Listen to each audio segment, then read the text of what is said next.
जय हिंद प्यारे बच्चों, आप सभी को रियल एजुकेशन चैनल पर स्वागत है। तो आप लोग कैसे हैं? मैं उम्मीद करता हूं कि आप लोग स्वस्थ मस्त और ज़बरदस्त होंगे। आप लोग की पढ़ाई भी बहुत ही ज़बरदस्त ढंग से चल रहा होगा। तो आज की इस वीडियो में हम लोग लेके आ गए हैं वर्णिका जो भाग 2 है, वर्णिका भाग 2 है उसका हम लोग बहुत ही महत्वपूर्ण ऑब्जेक्टिव क्वेश्चन लेके आ गए हैं। और वो भी पाँचों चैप्टर जो है कहानी, पाँचों चैप्टर की कहानी है उसका हम लोग बिल्कुल ऑल ऑब्जेक्टिव क्वेश्चन लेके आए हैं। तो बिल्कुल आप लोग वीडियो तक जरूर रुकिएगा, ठीक है? पूरा वीडियो आप लोग जरूर देखिएगा। अपने से जो है आप ये वादा कर लीजिए पूरे वीडियो को जरूर देखना है, अगर 20 नंबर यहाँ से लेना है तो। क्योंकि जो है 100 में से आप लोग को 20 नंबर का केवल यहाँ से पूछता है, वर्णिका भाग 2 से, जो कि हम लोग इस वीडियो में पूरा कवर करने वाले हैं। तो अगर हमारे चैनल पर नए हैं तो चैनल को पहले सब्सक्राइब करके बेल आइकन को ऑल कर दीजिए।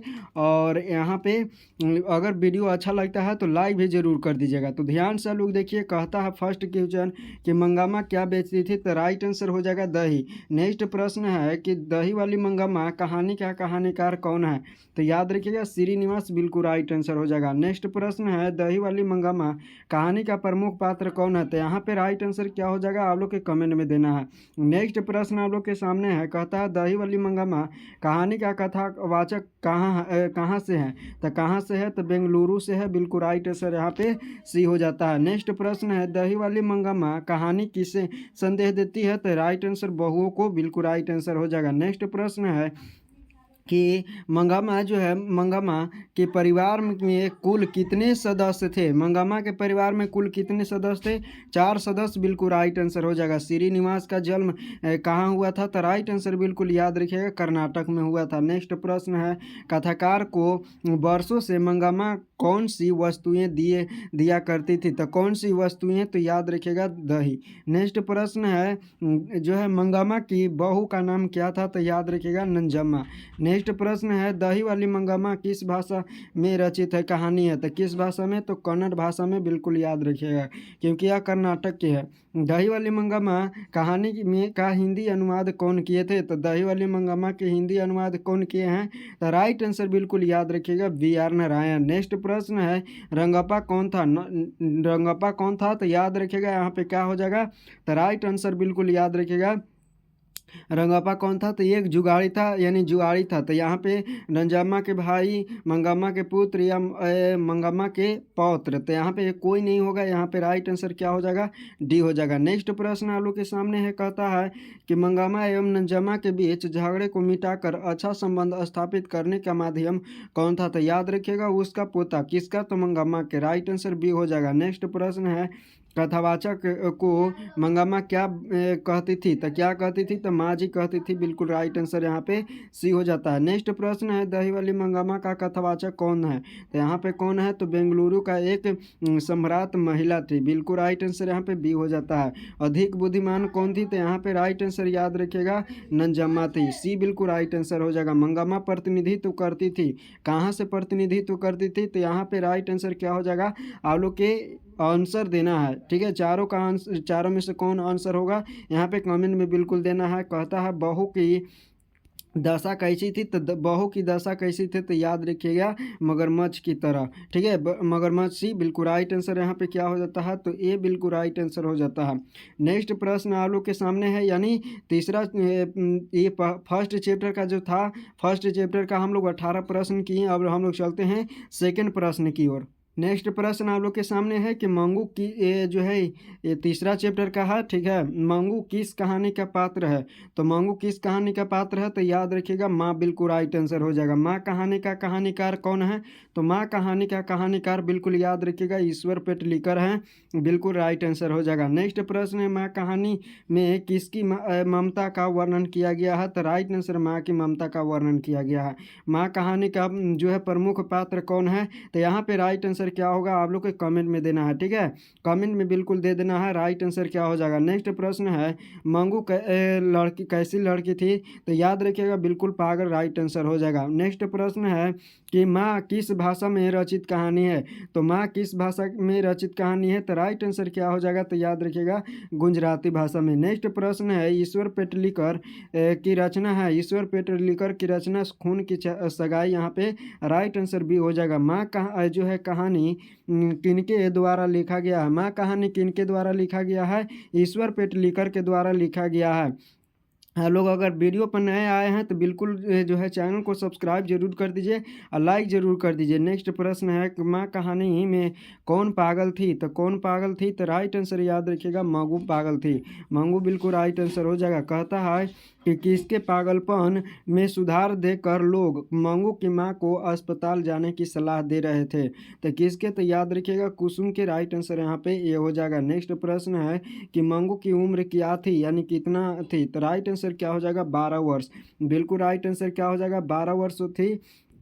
नेक्स्ट प्रश्न आप लोग के सामने है कि मंगू की माँ को कितने पुत्र थे? तो कितने पुत्र थे? तो राइट आंसर याद रखिएगा 2। नेक्स्ट प्रश्न है कि मंगू जिस अस्पताल में भर्ती होती है वहाँ के कर्मचारी है तो कैसा है व्यवहार और कुशल? ठीक है। नेक्स्ट प्रश्न आप लोग के सामने है कहानी का प्रमुख जो है प्रधान पात्र कौन है? तो यहाँ पे कहानी का प्रधान पात्र कौन है? तो राइट आंसर याद रखिएगा माँ। याद रखिएगा। नेक्स्ट प्रश्न क्या कहता है कि इस तरह पागल पुत्री को तो एक माँ ही ही पाल सकती है, यह उक्ति किसमें के है? तो बताना है आप लोग के कि समाज के लोगों की है। किसकी युक्ति है? तो ये जो है समाज के लोगों के है। नेक्स्ट प्रश्न आप लोग के सामने है मंगू को पागलपन का रोग कब से था? तो मंगू का पागलपन का रोग याद रखिएगा जन्मजात था, यानी जन्म से ही था। नेक्स्ट प्रश्न कहता है कि माँ जी ने मंगू को अस्पताल में भर्ती कराने के बाद क्या परिवर्तन हुआ, यानी परिवर्तन हुआ? तो क्या परिवर्तन हुआ था? तो याद रखिएगा राइट आंसर क्या हो जाएगा? तो आप लोग को कमेंट में यूली देना है आंसर। ठीक है। अभी तक 5 गो आप लोग के दिए हैं क्या चीज़? तो आप लोग के ऑप्शन 5 ऑब्जेक्टिव दिए हैं जो कि आप लोग के कमेंट में देना है। एक आप लोग के कमेंट में देना है। हम लोग टारगेट किए हैं वर्णिका भाग 2 के इस वीडियो में पूरी एक तरह से खत्म करने के। तो यहाँ पे तीसरा चैप्टर हो गया, यानी 2 चैप्टर हम लोग कंप्लीट कर लिए। नेक्स्ट आप लोग के चौथा चैप्टर पर चलते हैं। चौथा चैप्टर आप लोग के सामने है कि कक्षा 2 है 10th हिंदी वर्णिका भाग 2 जो कि यानी नगर कहानी का अब हम लोग ऑब्जेक्टिव टाइप क्वेश्चन देख लेते हैं। तो ध्यान से आप लोग देखने का प्रयास कीजिएगा। नेक्स्ट प्रश्न है, यानी हमारा फर्स्ट प्रश्न है, चौथा चैप्टर का फर्स्ट प्रश्न आप लोग के सामने है। अब आप लोग कहिएगा कि जो है दूसरा चैप्टर के नहीं करा रहे हैं, तो बिल्कुल दूसरा चैप्टर के भी कराएंगे, बिल्कुल याद कर लीजिएगा। ठीक है। पपाती किस रोग से ग्रसित थी? तो किस रोग से? तो याद रखिएगा यहाँ पे मेनिंजाइटिस रोग से वो क्या थी? ग्रसित थी। राइट आंसर बिल्कुल क्या हो जाएगा? तो बी बिल्कुल राइट आंसर हो जाएगा। नेक्स्ट प्रश्न है कि नगर कहानी का कहानीकार कौन है? तो नगर कहानी का कहानीकार याद रखिएगा सुजाता हो जाएगा, बिल्कुल राइट आंसर। नगर कहानी का प्रमुख पात्र कौन है? तो यहाँ पे राइट आंसर क्या हो जाएगा? आप लोग के कमेंट में बिल्कुल देना है इसका जवाब। नगर कहानी का प्रमुख पात्र कौन है? तो कमेंट में भर देना है। नेक्स्ट प्रश्न है कि नगर कहानी में किस नगर का वर्णन किया गया है? नगर कहानी में किस नगर का वर्णन किया गया है? तो मदुरई का वर्णन किया गया है। नेक्स्ट प्रश्न है कि वली अमाल की पुत्री जो है कौन थी? तो वली अमाल की पुत्री कौन थी? तो यहाँ पे पपाती बिल्कुल राइट आंसर हो जाएगा। नेक्स्ट प्रश्न है सुजाता का वास्तविक नाम क्या था? तो वो सुजाता का वास्तविक नाम याद रखिएगा यश रंगराजन था। नेक्स्ट प्रश्न है कि सुजाता का जन्म कहाँ हुआ था? सुजाता का जन्म कहाँ हुआ था? तो याद रखिएगा तमिलनाडु में हुआ था। नेक्स्ट प्रश्न है कि सुजाता की जो है लगभग कितनी कृतियाँ प्रकाशित हो चुकी है? तो कितनी जो है कृतियाँ? तो याद रखिएगा 25 से अधिक कृतियाँ जो है उनकी प्रकाशित हो चुकी है। नेक्स्ट प्रश्न है नगर कहानी किस रचना से संकलित है? तो किस रचना से संकलित है? आधुनिक तमिल कहानियाँ से। नेक्स्ट प्रश्न है कि के जमुना द्वारा अनुवादित रचना है? तो याद रखिएगा क्या है? नगर है, जो कि कौन लिखे हैं? तो यश रंगराजन लिखे हैं। नेक्स्ट प्रश्न है कि नगर कहानी में संदेह दिया जाता है, किसको संदेह दिया जाता है? तो नारियों को शिक्षित होना आवश्यक है। तो यहाँ पे राइट आंसर बी हो जाएगा। नेक्स्ट प्रश्न आप लोग के सामने है, कहता है पपाती कौन थी? तो पपाती याद रखिएगा वलियामाल की पुत्री थी। नेक्स्ट प्रश्न है कि पपाती अस्पताल में भर्ती क्यों नहीं हो पाई? तो पपाती जो है अस्पताल में भर्ती क्यों नहीं हो पाई? इसका राइट आंसर क्या हो जाएगा? तो याद रखिएगा ये बिल्कुल राइट आंसर हो जाएगा वलियामाल की अशिक्षित के कारण। ठीक है, क्योंकि वह उसके पास शिक्षा नहीं था, इसके वजह से वह भर्ती नहीं हो पाई। सबसे लास्ट प्रश्न इस चैप्टर का है, तो याद रखिएगा कि जो है बड़े डॉक्टर साहब पाती के संदर्भ में क्या जो है संदेह किए थे। तो क्या संदेह किए थे, तो यहाँ पे 4 ऑप्शन दिया है कि अस्पताल के से छठी के या अस्पताल में भर्ती करने हेतु या फिर राशि जमा करने के लिए या इनमें से कोई नहीं। तो राइट आंसर क्या हो जाएगा, आप लोग के कमेंट में इसका जवाब देना है, जो कि ये चौथा चैप्टर का हम लोग ये सबसे लास्ट प्रश्न किए। अब हम लोग चलते हैं सबसे लास्ट चैप्टर के, जो कि वर्णिका भाग के वर्णिका जो भाग है, वर्णिका भाग के सबसे लास्ट चैप्टर, जो कि क्या है, धरती कब तक घूमेंगी, कि उसका हम लोग देखते हैं। उसके बाद हम लोग जानेंगे ढहते विश्वास। ठीक है, ढहते विश्वास छूटा हुआ है तो आप लोग के बताना है। ठीक है, नेक्स्ट प्रश्न यहाँ पे हम लोग चलते हैं नेक्स्ट चैप्टर के। तो यहाँ पे देख लीजिए, यहाँ पे क्या है, वर्णिका यानी हिंदी, और यहाँ पे क्या है, पांचवा चैप्टर है, पार्ट 5 है, धरती कब तक घूमेगी, ऑब्जेक्टिव टाइप क्वेश्चन है।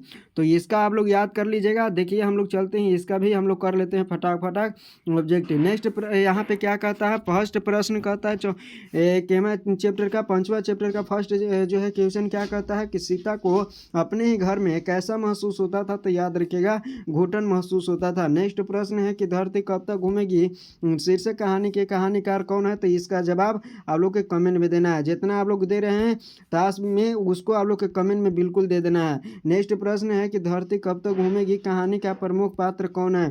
तो धरती कब तक घूमेगी, कहानी का प्रमुख पात्र सीता, बिल्कुल राइट आंसर हो जाएगा। धरती कब तक घूमेगी, कहानी की ये कहानी कौन है, कहानी है धरती कब तक घूमेगी, कहाँ की कहानी है। तो कहाँ की कहानी है, तो राजस्थान की कहानी है। नेक्स्ट प्रश्न है, धरती कब तक घूमेगी, कहानी में किसकी प्रधानता दी गई है। तो कहानी में किसकी प्रधानता दी गई है, तो याद रखिएगा राइट आंसर नारिका हो जाएगा। क्या हो जाएगा, नारिका, बिल्कुल राइट आंसर ये हो जाएगा। नेक्स्ट प्रश्न आप लोग के सामने है कि धरती कब तक घूमेगी, किस भाषा की रचना है। तो किस भाषा की रचना है, तो याद रखिएगा यहाँ पे राजस्थानी की है, बिल्कुल राइट आंसर बी हो जाएगा। नेक्स्ट प्रश्न है कि धरती कब तक घूमेगी के अनुवादक कौन है। तो धरती कब तक घूमेगी के अनुवादक इनमें से कोई नहीं हो जाएगा राइट आंसर। जो ये लिखे हैं वह हो जाएगा राइट आंसर। बिल्कुल याद रखिएगा, धरती कब तक घूमेगी कि संकलित है। तो कहाँ से संकलित है, तो समकालीन भारतीय साहित्य से। इसका लेखक कौन है, तो याद रखिएगा सांवरदैया। ठीक है, सांवरदैया लिखे हैं धरती मैया के सांवरदैया, बिल्कुल राइट आंसर। यहाँ पे क्या हो जाएगा, सीता घर छोड़कर क्यों चली गई थी। तो क्यों चली गई थी, तो याद रखिएगा क्योंकि वह जो है उसका पुत्र जो है 50-50 रुपया देने के लिए कहा था। राइट आंसर बिल्कुल यहाँ पे क्या हो जाता है, बी, बिल्कुल राइट आंसर हो जाता है। नेक्स्ट प्रश्न है कि सीता को कितने पुत्र थे। सीता को कितने पुत्र थे, तो बिल्कुल राइट आंसर याद रखिएगा 3। ठीक है, कितने पुत्र, तो 3 पुत्र थे, बिल्कुल राइट आंसर बी हो जाएगा। नेक्स्ट प्रश्न है कि सीता के बड़े लड़के का नाम क्या था। तो यहाँ पे राइट आंसर कैलाश हो जाता है बी। नेक्स्ट प्रश्न है कि अर्ध विहित सी अवस्था में किसकी थी। तो किसकी थी, तो सीता के, बिल्कुल राइट आंसर यहाँ पे सी हो जाता है। नेक्स्ट प्रश्न है कि कैलाश की पली का नाम क्या था। तो पली का नाम क्या था, तो याद रखिएगा राधा, बिल्कुल राइट आंसर हो जाएगा। कैलाश की पत्नी का यहाँ पे नाम है, ठीक है, पली नहीं, पत्नी का नाम। ठीक है, पत्नी का नाम राधा, बिल्कुल राइट आंसर हो जाएगा। नेक्स्ट प्रश्न है कि कैलाश ने अपने माँ यानी सीता को कितने रुपया जो है प्रति माह देने के लिए कहा था। तो कितने रुपया, तो 50-50 रुपया। नेक्स्ट प्रश्न आप लोग के सामने है, कहता है कि किसके भीतर आंसुओं का समुद्र भरा था। तो किसके भीतर, तो सीता के, बिल्कुल राइट आंसर यहाँ पे ये हो जाता है। नेक्स्ट प्रश्न है कि सीता कितने दिन एक लड़के के पास रहती थी। तो कितने दिन, तो याद रखिएगा एक महीना, बिल्कुल राइट आंसर हो जाएगा। नेक्स्ट प्रश्न आप लोग के और सबसे लास्ट प्रश्न है, ये सीता अपने को मानती थी। तो क्या मानती थी, तो इसका जवाब आप लोग के देना है कमेंट में। ठीक है, और इस तरह से हम लोग चैप्टर जो है पाँच चैप्टर में से 5 चैप्टर में से वर्णिका 5 चैप्टर में से हम लोग कितना चैप्टर कर लिए, तो 4 चैप्टर कर लिए, और 4 इतने याद कर लेते हैं तो 20 नंबर आप लोग के कोई नहीं रोक सकता है। और बिल्कुल आप लोग ये जो है 14 मिनट के वीडियो है, 14-13 मिनट के वीडियो है, आप लोग इसको देख लीजिएगा। ठीक है, और बात जो है यहाँ पे ढहते विश्वास के, तो ढहते विश्वास के आप लोग के अलग से एक वीडियो डाल देंगे। ठीक है, उसके अभी जो है PDF नहीं बना पाए हैं, तो आप लोग उसको अलग से डाल देंगे, तो याद कर लीजिएगा उसको भी पहले इतना याद कर लीजिए, ठीक है। तो अब हम लोग चलेंगे गद खंड पर, ठीक है। गद खंड पर उसके गद पर यानी गोधली भाग 2 पर चलेंगे। तो याद रखिएगा काव्य खंड और गद खंड दोनों बिल्कुल आवश्यक है, तो याद कर लीजिएगा। और अगर चैनल से जुड़ना चाहते हैं तो चैनल को पहले सब्सक्राइब करके बेल आइकन को ऑल जरूर कर लीजिए। तो मिलेंगे हम लोग नेक्स्ट वीडियो में, तब तक के लिए जय हिंद।